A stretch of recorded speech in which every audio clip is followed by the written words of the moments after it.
नमस्कार मित्रांनो, स्वागत आहे तुमचं आपल्या आर्यन अकॅडमीवर। मित्रांनो, आता टी म्हटलं का सगळ्यात महत्त्वाचा विषय येतो तो मानसशास्त्र। मानसशास्त्र या विषयामध्ये आपण पैकीच्या पैकी गुण घेऊ शकतो। मानसशास्त्र म्हणजे काय, मानसशास्त्राची व्याख्या काय आहे, अध्ययनाचे मानसशास्त्र काय आहे नेमकं, हे आपण या व्हिडिओमध्ये पाहणार आहोत।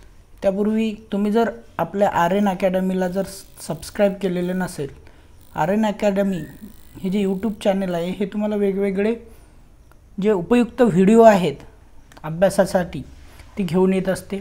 तर तुम्ही जर चॅनलला सबस्क्राइब केलेलं नसेल तर चॅनलला सबस्क्राइब करून घ्या आणि बाजूला असलेलं घंटीचा जे बेल आयकॉन आहे ते पण दाबा। चला तर मग जाऊया आपण मानसशास्त्र विषय काय आहे आणि कसं आहे हे बघण्यासाठी। मित्रांनो, आपण ज्यावेळेस डी.एड लावतो त्यावेळेस हे पुस्तक आपल्या अतिशय जवळचं आणि बेस्ट होतं। तर हे डॉक्टर सुरेश करदीकर सरांचं आहे आणि जगताप सरांचं। तर या पुस्तकातून 101% क्वेश्चन पडत असतात।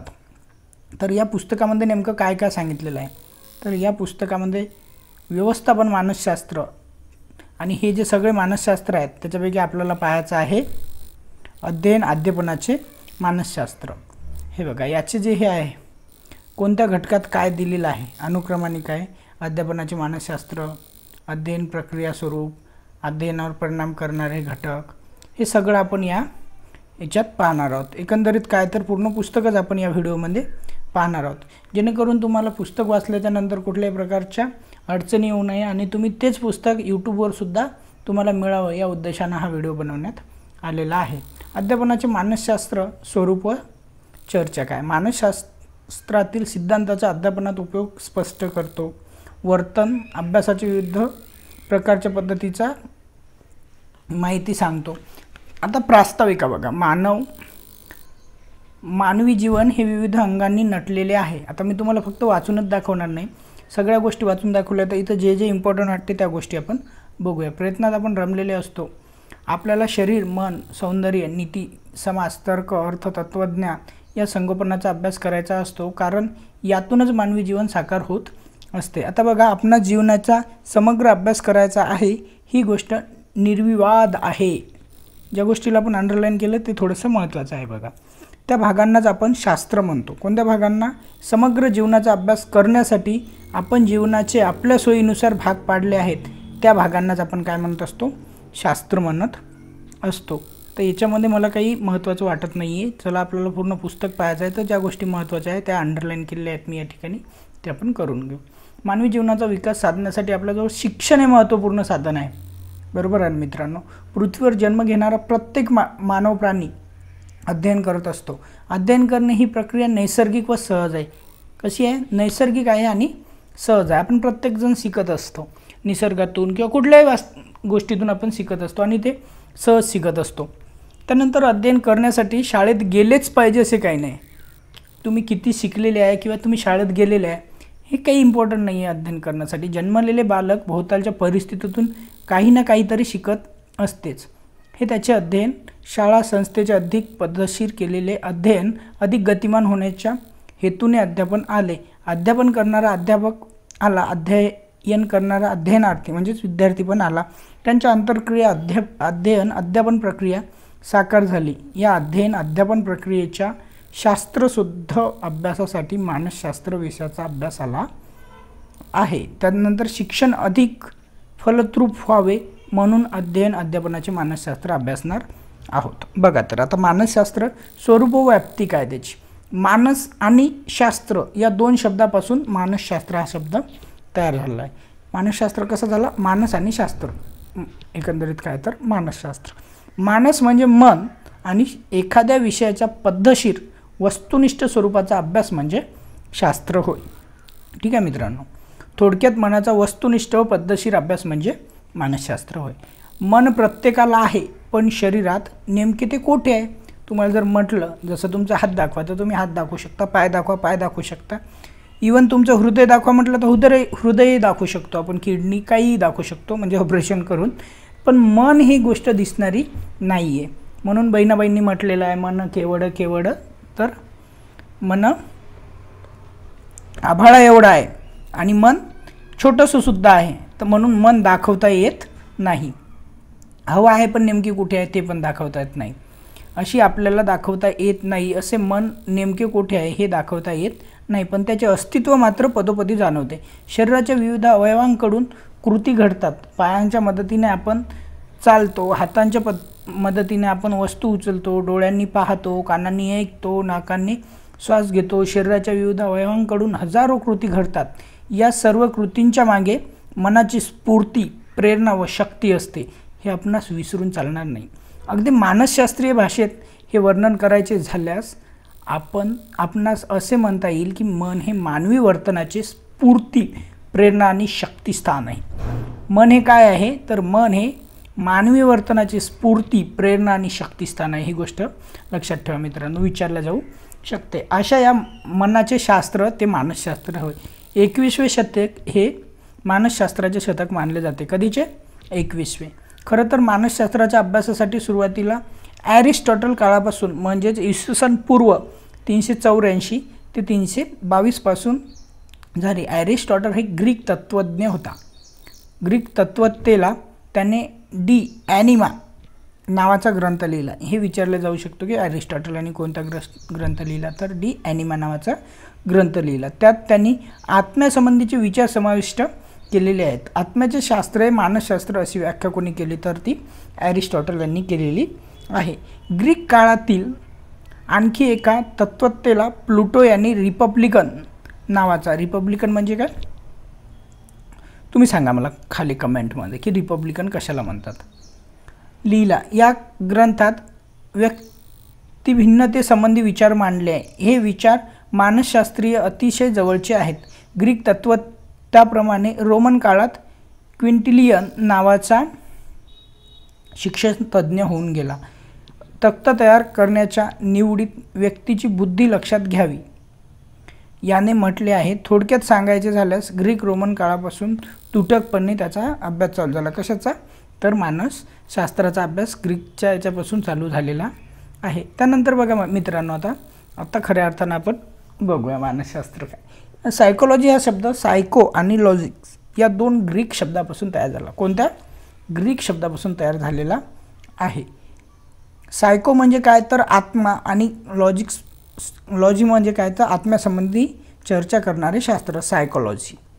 तेव्हा मानसशास्त्र हे सुरुवातीच्या काळात आत्म्याचे शास्त्र राहिले. पण आत्मा म्हणजे काय तर आत्मा कुठे राहतो, त्याचे स्वरूप कसे आहे, तो अमर आहे का, यासंबंधी प्रश्नांची उत्तरे शास्त्राच्या आधारे जेव्हा देता येईना तेव्हा विचारवंतांनी त्यांच्या विचाराची दिशा बदलत आत्मा हा शब्द गेला आणि त्या जागी मन हे शब्द आलं. तुम्ही पाहत असता एखादा माणूस जर मेला तर त्याचा आत्मा भटकते, एखादी चुडेल दिसली त्याचा आत्मा त्या बाईचा आत्मा होता, हे अशा गोष्टी म्हटल्या जायच्या पहिले. म्हणजे ते आत्मा ही काल्पनिक हे केली जायची. पण मन हे प्रत्येकाला असते, मन म्हणून त्याला मन हा शब्द आला. मनाचे शास्त्र म्हणजे मानसशास्त्र, अशी मानसशास्त्राची सुटसुटीत व सोपी व्याख्या तयार करण्यात आलेली आहे. आता मनाचा अभ्यास करणारे शास्त्र ते मानसशास्त्र, ही व्याख्या तुम्हाला कळाली असेल. तर ही कोण केलेली आहे? मॅकडुगलने ही व्याख्या केलेली आहे आणि त्यांनी ती उचलून धरली. मॅकडुगल यांनीच मानसशास्त्राच्या व्याख्येत थोडासा फरक केला. आता पहा, मानसशास्त्र हे मानवी मनाचे अनुभव मिश्रित व वर्णनात्मक शास्त्र. काय तर ही लक्षात ठेवा, अनुभव मिश्रित आणि वर्णनात्मक शास्त्र म्हणजे मानसशास्त्र, या शब्दात त्यांनी मनाची व्याख्या केलेली आहे. पुढे 19व्या शतकात शरीरशास्त्र, पदार्थविज्ञान यातील संशोधन व प्रगती मानसशास्त्राच्या विकासास पोषक ठरलेली आहे. मानसशास्त्रात प्रायोगिक पद्धतीच्या अवलंबास प्रारंभ झाला. इसवी सन 1879 मध्ये जर्मनीतील लायप्झिग विद्यापीठात विल्यम वुंट यांनी पहिली मानसशास्त्रीय प्रयोगशाळा सुरू केली. कधी केली? 1879. कोणी केली? विल्यम वुंट यांनी. कुठे केली? तर जर्मनीमध्ये. मनाच्या बोधावस्थेचा अभ्यास अंतर्निरीक्षणाने होऊ लागला. मानसशास्त्र या बोधवाक्याचे शास्त्र बनले. मानसशास्त्रज्ञांनी ही व्याख्या ही अपुरी, आक्षेपार्ह वाटू लागली.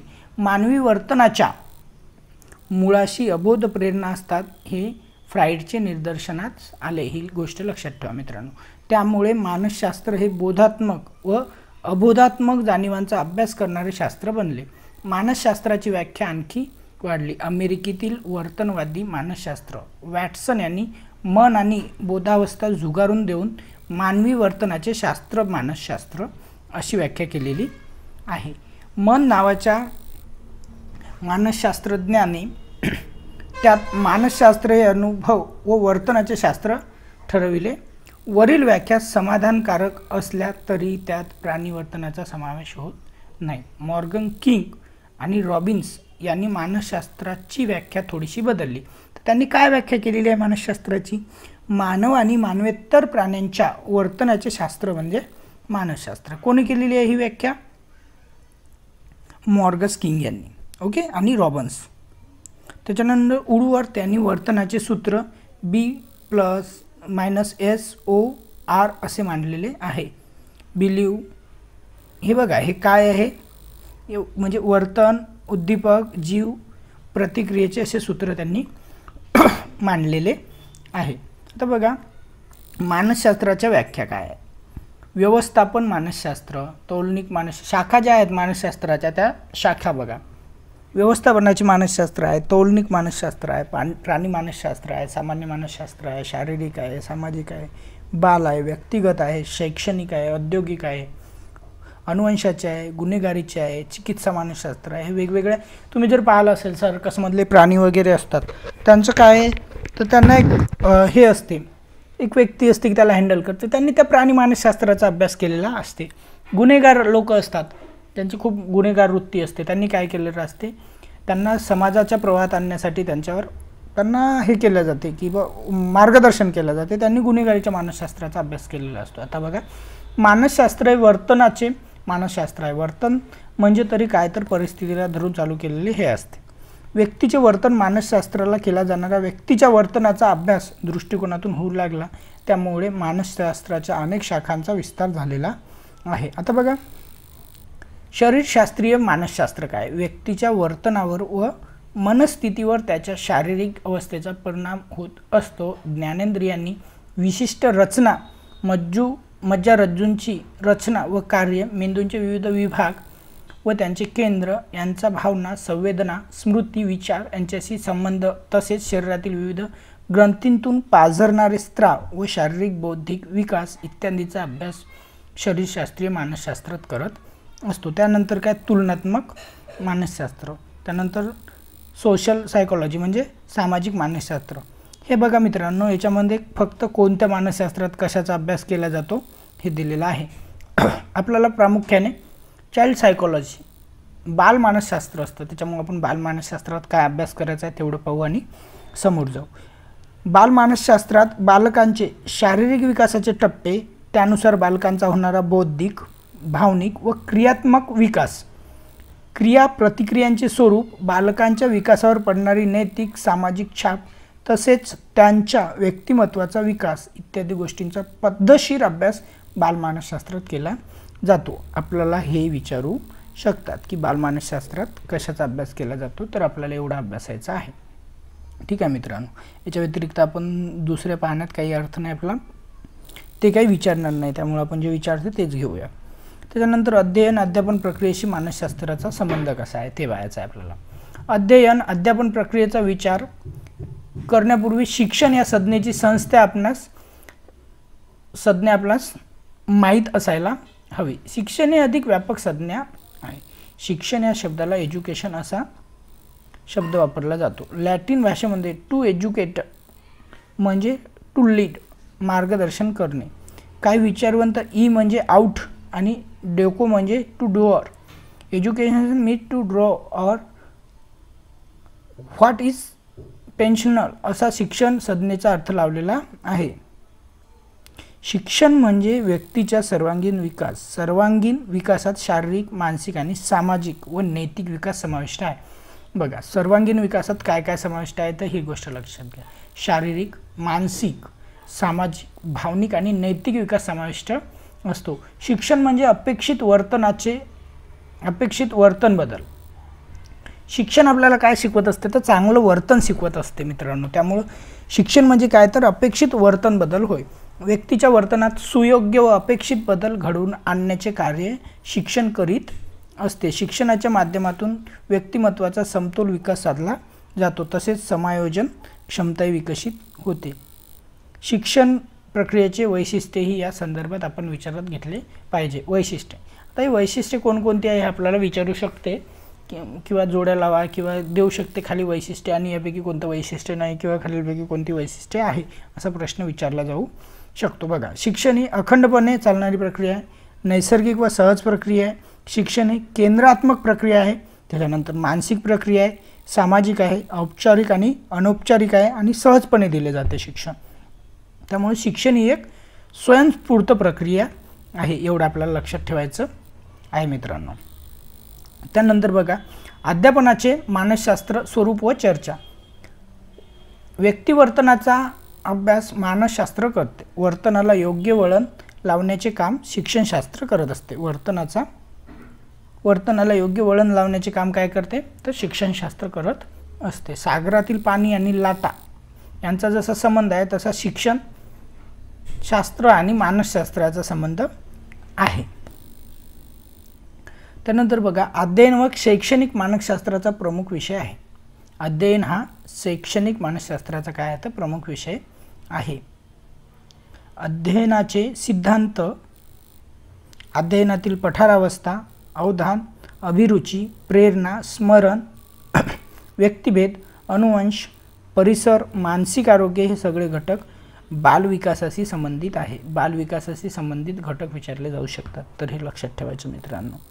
या सगळ्या घटकांना मानसशास्त्राचा आधार लाभलेला आहे. शिक्षकाला मानसशास्त्राच्या अध्ययनाची काय गरज आहे बा तर शिक्षकाला अध्यापनाच्या माध्यमातून अध्ययनार्थाचा सर्वांगीण विकास साधायचा असतो.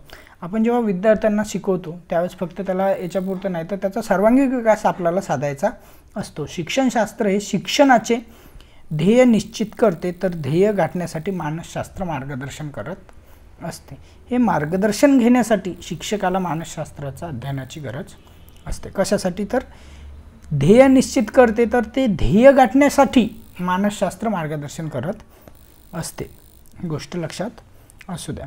तर यामध्ये आणखी मला काही असं महत्त्वाचं वाटलं नाही म्हणून मी काही त्याच्यावर जास्त चर्चा आपण करणार नाही आहे. क्रमाने मांडावेत. शैक्षणिक साहित्याचा उपयोगाच्यामध्ये काय महत्त्वाचं आहे बघून घ्या. मानसशास्त्रीय संशोधन, नवनव्या अध्ययन पद्धती उदयास आलेल्या आहे. मानसशास्त्रीय अभ्यासामुळे शिक्षण अध्यापनात विद्यार्थ्यात गोडी निर्माण करतात, अभिरुची वाढवतात. याच्यामध्ये बघा, अध्यापन चालू असताना शिक्षक आणि अध्ययनार्थी यांच्यात आंतरक्रिया चालू असतात. म्हणजे रिॲक्ट होतो आपण. विद्यार्थी आपल्याला काहीतरी प्रश्न विचारते, आपण त्यांना काहीतरी प्रश्नाचं उत्तर देतो आणि त्याला त्याच्या ज्या समस्या असतात त्या सोडवण्यासाठी मदत करत असतो. सर्व गोष्टी मानसशास्त्रीय दृष्टिकोनातून विद्यार्थ्याचा आत्मविश्वास वाढवणे वगैरे महत्त्वाचे असतात. मानसशास्त्रांनी विद्यार्थ्याच्या बुद्धीचे मापन कसे करायचे, शालेय विषयातील प्रगती कशी मोजायची, विद्यार्थ्याचे कल कसे जाणून घ्यायचे हे शिक्षकांना शिकवले आहे. बुद्धिमापन कसोट्या, व्यक्तिमत्व मापन कसोट्या, तसेच नैदानिक कसोट्या जे शाळेमध्ये होत असतात त्याच्याद्वारे आपण काय करतो, मानसशास्त्राच्या अभ्यासामुळे विद्यार्थ्याची प्रगती आपल्याला करता येईल. तर थोडक्यात शिक्षणाचे ध्येय साध्य करण्यासाठी अध्ययनार्थाच्या व्यक्तिमत्वाचा विकास साधण्यासाठी, विद्यार्थ्याला जाणून घेण्यासाठी, विद्यार्थ्यातील सुप्त व्यक्तींचा विकास साधण्यासाठी, अध्ययनार्थांना प्रेरणा देण्यासाठी, शालेय परिसर सुयोग्य करण्यासाठी, अध्यापनात सुधारणा करण्यासाठी, विद्यार्थ्यांना मार्गदर्शन करून वस्तुनिष्ठ मूल्यमापन करण्यासाठी शिक्षकांना मानसशास्त्राचा अभ्यास करणे आवश्यक असते. वर्तन अभ्यासाच्या पद्धती, ज्या वर्तन असते त्याच्या अभ्यासाच्या पद्धती कोणकोणत्या आहेत ते पाहणार. बालकाच्या वर्तनाच्या शास्त्रीय पद्धतीने अभ्यास करणारे शास्त्र म्हणजे बालमानसशास्त्र होय.